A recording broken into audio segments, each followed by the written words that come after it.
हाय दोस्तों, राधे राधे दोस्तों। सावन का पावन महीना आ ही गया है, आप लोग को मालूम ही है। तो एक भैया है मेरे, भोले बाबा का गाना सुनना चाहते हैं, उनके लिए एक भोले बाबा का गाना गाऊंगी और आप लोग के लिए एक कजरी। दोस्तों जो जैसा पसंद हो आप लोग रील बनाइए, गाना गाइए, झूमिए। नमो पार्वती पतहे हर हर महादेव।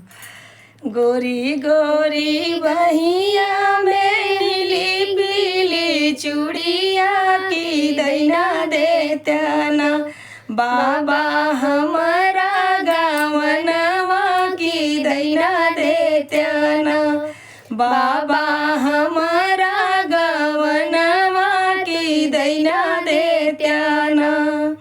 ए सौ के साल बेटी खेलिला कजरिया गुड़ुइया की आगे सलना, बेटी देवई तोर गावनवा की आगे सलियाना, बेटी देवई तोर गावनवा की आगे सालना। गोरी गोरी बहिया में नीली पीली चूड़िया की दैना देतना, चाचा हमारा गवनवा की दैना देत्याना। ए सौ के साल बेटी खेलिला गुड़ुइया कजरिया की आगे सलना, देवई तोहरा गवनवा की आगे सालना, देवई तोहरा गवनवा की आगे सालना।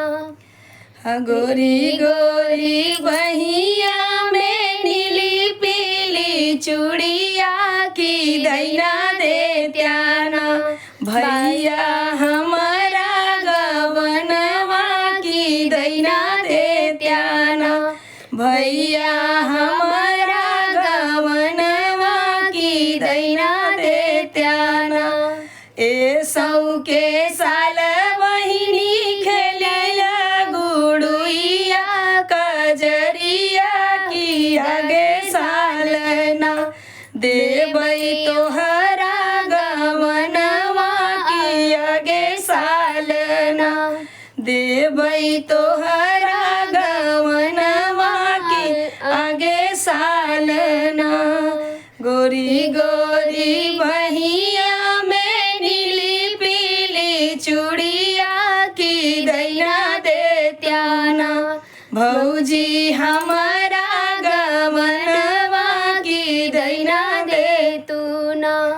हमर बस चलई नदिया जू तो भेजी की भैया तोहराना, देही है आगे सल गवनवा की भैया तोहराना, देही है आगे